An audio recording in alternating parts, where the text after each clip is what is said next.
Hello everyone, this is Aarti Maheshwari and welcome back to my channel. और fraction में हम अब तक बहुत सारी चीज़ें पढ़ चुके हैं। तो आज जो हम जिस टॉपिक के बारे में पढ़ने वाले हैं वो टॉपिक जो है वो बच्चों को थोड़ा सा कंफ्यूजिंग लगता है कि ये होते क्या है या ये कैसा नाम है, मतलब सुनने में थोड़ा सा। तो जिस टॉपिक के वो आज हम करने वाले हैं that is equivalent fraction.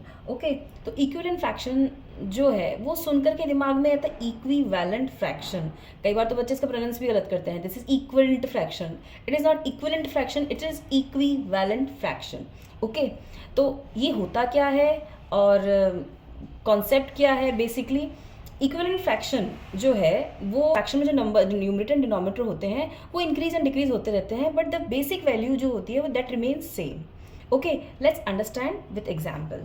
So you all can see on my screen the topic is equivalent fractions. और अब अगर यहाँ पे मैं बात करूँ इस सर्कल की, दो या तीन तरीके, ये यहाँ पे 4 types of circles given here. तो यहाँ सबसे पहले जो है हमारा एक सर्कल, जो वेरी फर्स्ट जो सर्कल है उसमें हमने एक पार्ट, उसके 2 पार्ट किए हैं, it means both are half half, और उसमें से एक पार्ट को शेड किया है। तो इसका मतलब मैंने आउट ऑफ 2 1 पार्ट को शेड किया है।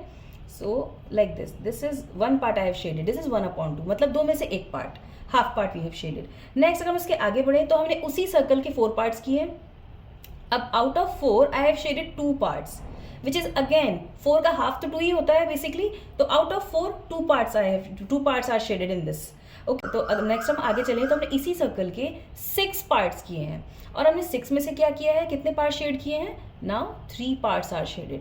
तो अगेन 6 में से 3 half, this is half.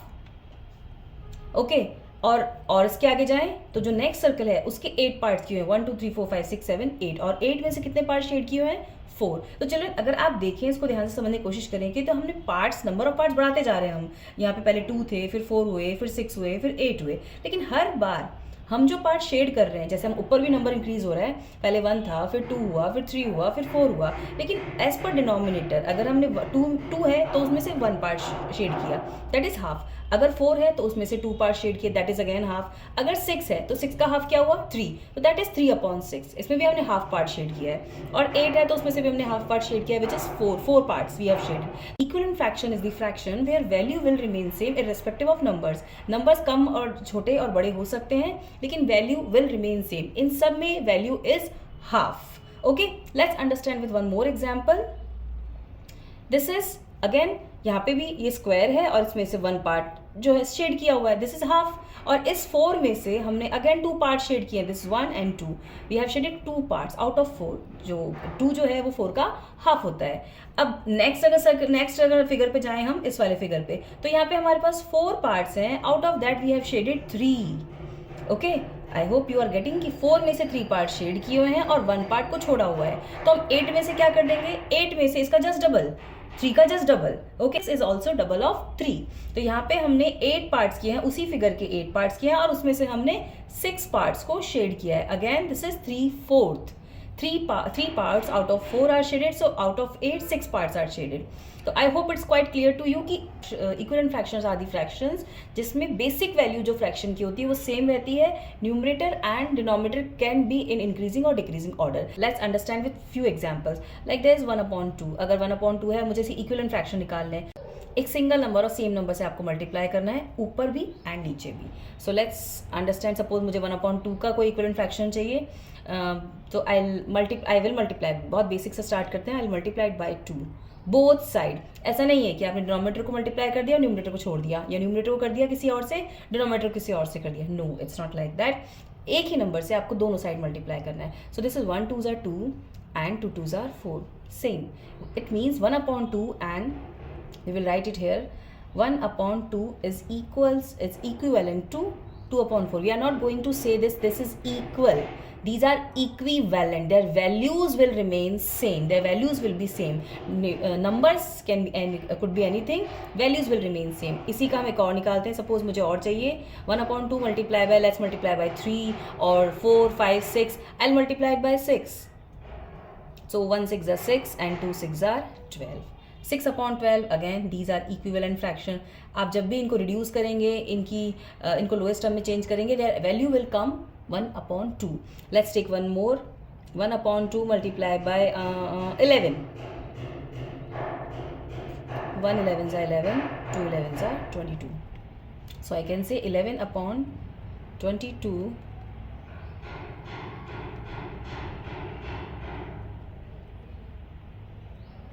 I can say here 1 upon 2 is equivalent to 2 upon 4 or is equivalent to 6 upon 12. All these fractions are equivalent to each other. Let's understand with one more example. 5 upon 8. 5 upon 8, okay, let's multiply it by 2. So this is 5 2s are 10 and 8 2s are 16. So it means 5 upon 8 is equivalent to 10 upon 16. Okay, their basic value will remain same. Numerator and denominator can change. Now 5 upon 8, if I want to multiply it by 4, I can multiply it by 4. 5 4s are 20, 8 4s are 32. So this is again 20 upon 32. Here we are finding equivalent fraction by multiplication. Now let's understand how can we find equivalent fraction by division. So fine, suppose I have a number here. This is 36 upon 42. Now I want an equivalent fraction of 36 upon 42. तो यहाँ पे मैं इसे multiply करके भी निकाल सकती हूँ और I can divide as well. तो डिवाइड करने पे आई हैव टू थिंक मैं इस नंबर को, इन दोनों नंबर्स को, इस पूरे फ्रैक्शन को किस एक सिंगल नंबर से डिवाइड कर सकती हूँ, both numerator and denominator. So I can divide by 2. Simple, I can divide by 2 both the numbers. If I'll divide 36 by 2, the answer will be 18. And if I'll divide 42 by 2, answer will be 21. Got it? Now I can divide 36 and 42 by 3 because we are doing by division. So 36 and 3, it's 12. 36 divided by 3 is 12 and 42 divided by 3 is 14. Okay, now if I want, I can divide 36 and 42 by 6 also. 36 divided by 6 is 6 and 42 divided by 6 sevens are 42. 6 upon 7. और हम उसे further आगे और divide से, तो it means 36 upon 42 is equals to 18 upon 21 is equals to 12 upon 14 is equals to 6 upon 7. In this way we can find the equivalent fraction by the method of division. Now let's understand how to check any two fractions are equivalent or not. Let's take this example, 2 upon 3 and 3 upon 5. Okay, now I have to check whether both are these equivalent or not. तो इस चीज़ के लिए हम again वही जो हम comparison वाला formula apply करते हैं, इस इक्विवेलेंसी चेक करने के लिए हमें वापस क्रॉस मल्टीप्लाई करना पड़ेगा. So how to cross multiply? 2 upon 3 and 3 upon 5. Now इस साइड का न्यूमरेटर इस साइड के नेक्स्ट साइड के डिनोमिनेटर से और इस साइड का न्यूमरेटर इस साइड के डिनोमिनेटर से मल्टीप्लाई होगा like this. This Nobita by this Doraemon and this Nobita by this Doraemon. और आपको पता है ना कि हमें नोबिता की प्लेस चेंज नहीं करनी है, नोबिता को उसी जगह पे रखना है. So let's draw a line. 2 will come in its own house and multiply by 5 and this 3 will come in its own house and multiply by this 3. So this is 2 5s are 10 and 3 3s are 9. So children, we can clearly see that 10 and 9 are not, these are not equal. ये जो दोनों values हैं ये equal नहीं है, तो it means 10 is greater than 9. So it means these fractions are not equivalent. Let's take one more example. 10 upon 4 and 5 upon 2. Okay, again वही concept हम फॉलो करेंगे. This denominator will multiply by this numerator and this denominator will multiply by this numerator, cross multiplication. Okay, so again draw line in between both of them. 10 को हम अपनी जगह पे लिख देंगे और 5 को भी उसी के जस्ट उसके नीचे, उसी फ्रैक्शन के नीचे लिख देंगे. 10 multiply by 2 and 5 multiply by 4. So we can see 10 2s are 20 and 5 4s are 20. In this situation, both products are same. 20 equals to 20. So we can say here 10 upon 4 is equivalent to 5 upon 2. That's it. Isn't it so easy? So I'm giving you 2-3 questions so you can do practice well, and if you get your answer, just please type in comment box. So your question is, check whether these fractions are equivalent or not. 4 upon 13 and 5 upon 9. One more for you. 7 upon 8 and 9/11.